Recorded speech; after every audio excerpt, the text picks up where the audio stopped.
जय श्री राधे। पूज्य श्री सद्गुरुदेव भगवान के चरणों में प्रणाम। संत भगवान कहते हैं, हम सब जीवन में सुख, शांति और विश्राम चाहते हैं। हम लोग संसार में अलग अलग जगह, अलग अलग वस्तुओं और अलग अलग संबंधों में सुख खोजते रहते हैं, लेकिन संतों की वाणी में हमें एक सीधी बात समझ में आती है।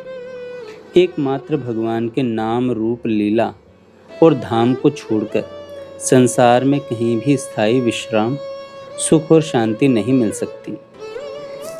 जहाँ भगवान का नाम छूटा, वहीं से भटकना शुरू हुआ।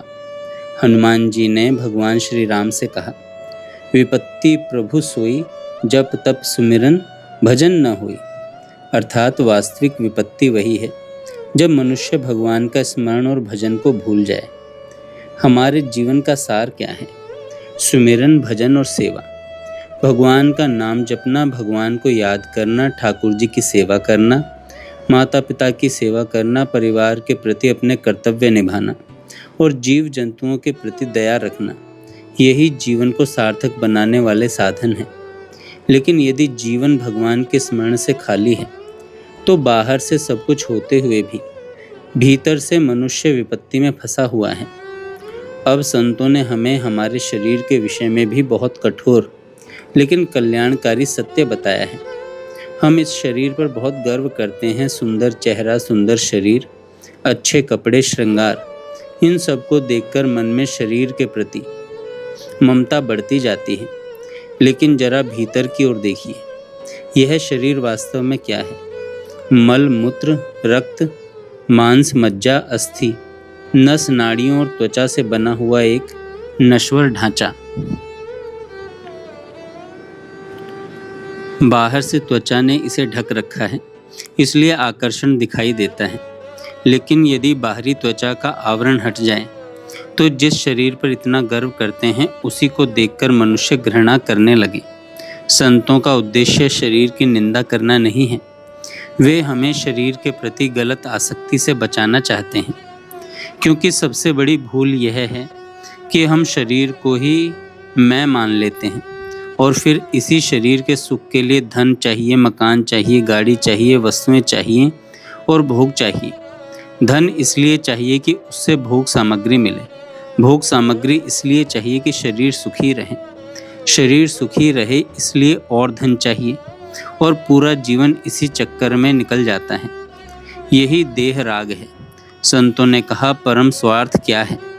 परम स्वार्थ शरीर और संसार में आसक्ति बढ़ाना नहीं, बल्कि संसार से वैराग्य और भगवान में प्रेम उत्पन्न करना है। अर्थात देह से राग कम हो और भगवान से अनुराग बढ़े। जब तक शरीर में अत्यधिक राग है, तब तक भजन में तन्मयता नहीं आ सकती, और जब तक भजन में तन्मयता नहीं आती, तब तक हृदय के प्रेम नेत्र नहीं खुलते, और जब तक प्रेम के नेत्र नहीं खुलते, तब तक भगवान का साक्षात दर्शन नहीं होता। यही कारण है कि संत कहते हैं, देह राग को कम करना ही साधना की बड़ी आवश्यकता है।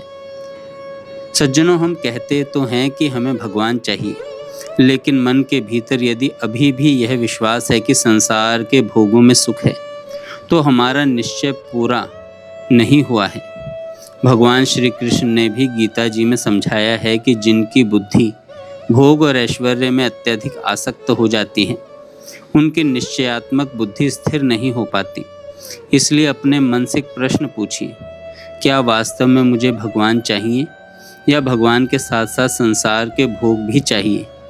यदि भगवान चाहिए तो संसार की आसक्ति धीरे धीरे छोड़नी होगी। अब भोगों की गुलामी को समझिए। संसार की किसी बाहरी गुलामी से मुक्त हो तो बाहरी सहायता मिल सकती है।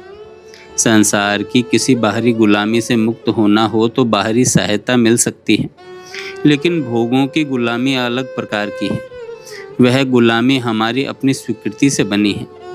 हमने स्वयं स्वीकार किया है कि इस विषय में सुख है, इसलिए कोई दूसरा व्यक्ति हमें उससे मुक्त नहीं कर सकता। संत रास्ता दिखा सकते हैं, सद्गुरु उपदेश दे सकते हैं, शास्त्र हमें चेतावनी दे सकते हैं, महापुरुष हमें साहस दे सकते हैं, लेकिन अस्वीकृति हमें स्वयं करनी होगी। अपने आप से कहना होगा, नहीं, मुझे इस भोग की गुलामी स्वीकार नहीं है। मुझे भगवान के नाम का आश्रय लेना है। इसलिए कहा गया है, अपने द्वारा अपना उद्धार कीजिए। अब प्रश्न आता है, मन और इंद्रियों को कैसे संभालें? इन पर आंख बंद करके विश्वास मत कीजिए। आज मन ने निश्चय किया, अब मैं गलत नहीं सोचूंगा। 5 मिनट बाद कोई विषय सामने आया और मन फिर उसी ओर भाग गया। थोड़ी देर पहले साधक पश्चाताप कर रहा था, प्रभु अब मुझसे यह गलती कभी नहीं होगी। लेकिन थोड़ी देर बाद कुसंग मिला और वही मन फिर उसी दिशा में चला गया। इसलिए संतों ने मन और इंद्रियों के विषय में बहुत सावधान किया है। इन पर भरोसा करके मत बैठिए। कहा गया है कि काजर की कोठरी में कैसो ही सयानो जाए, एक लीक काजल की लागी हैं पे लागी हैं। अर्थात विषयों के वातावरण में कितनी भी सावधानी रखें, यदि भीतर दृढ़ता नहीं है तो दाग लगने की संभावना रहती है। इसलिए साधक को केवल प्रार्थना ही नहीं करनी है, बल्कि अपने मन और इंद्रियों को अनुशासन भी देना है। उपवास, मौन और एकांत सेवन, ये मन और इंद्रियों के लिए कठोर अनुशासन है। और सबसे बड़ा साधन जिद करके नाम जप करना। मन कहेगा नहीं जपूंगा, आप कहिए जपना ही पड़ेगा। मन इधर उधर भागेगा, आप उसे बार बार भगवान के नाम में लगाइए। सिर्फ 10 मिनट बैठकर देखिए। आप एक नाम का जप शुरू कीजिए, मन हजारों जगह घूम आएगा, लेकिन आपको उससे लड़ना है, गुस्से से नहीं, दृढ़ता से। तू भागेगा, लेकिन मैं तुझे भगवान के नाम में ही लगाऊंगा। यही साधक की दृढ़ता है।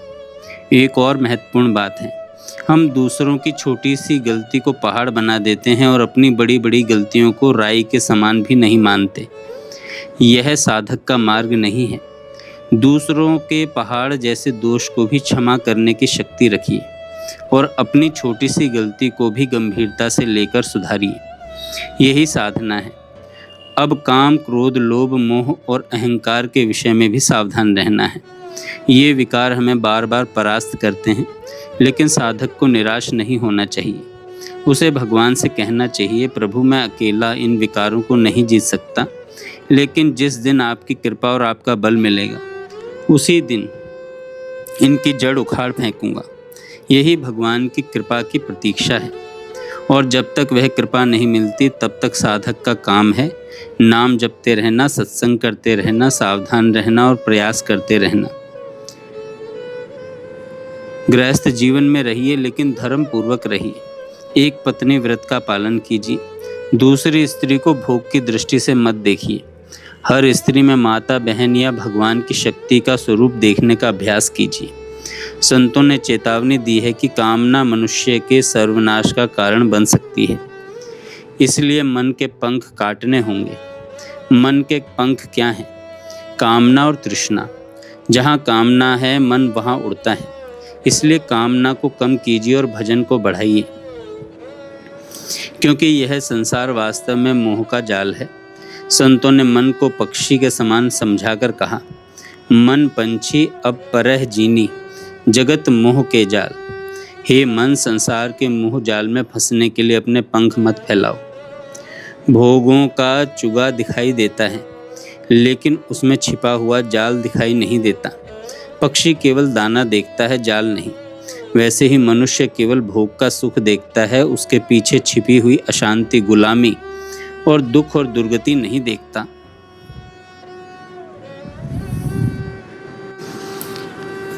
महापुरुष हमें वही छिपा हुआ जाल दिखाते हैं, इसलिए उनकी बात सुनिए। अब अंत में भगवान की शरण का सबसे सुंदर संदेश है। यदि संसार के सभी सहारों को छोड़कर कोई जीव भगवान की शरण में आ जाता है, तो भगवान उसे अभय प्रदान करते हैं। सज्जनों, हम कितने भी पतित हों, कितने भी दोषों से भरे हों, यदि सच्चे हृदय से भगवान की शरण ग्रहण कर लें, तो भगवान हमें स्वीकार कर सकते हैं। और श्री राधा नाम की महिमा तो संतों ने अपार बताई है। राधा राधा राधा नाम लेते हुए उनकी कृपा की प्रतीक्षा कीजिए। मानव शरीर मिलना दुर्लभ है, वृंदावन में आना दुर्लभ है, और बैठकर सत्संग सुनना दुर्लभ है। भगवान के नाम का आश्रय लीजिए, भगवान के नाम का जप कीजिए, संतों का संग कीजिए, अपने मन और इंद्रियों को अनुशासित कीजिए, देह राग को कम कीजिए, भगवान में अनुराग बढ़ाइए। भगवान में अनुराग पूर्ण रूप से तब तक नहीं जगेगा जब तक देह में राग है, और जब भगवान में अनुराग जागेगा तब हृदय के प्रेम नेत्र खुलेंगे। नाम जप में तन्मयता दीजिए, भगवान के चरणों में अनुराग कीजिए। कुसंग और विषय वासनाओं से हमारी रक्षा कीजिए, भगवान से कहिए, और अपनी कृपा कटाक्ष की छाया में हमें सदा रखिए। जय श्री राधे।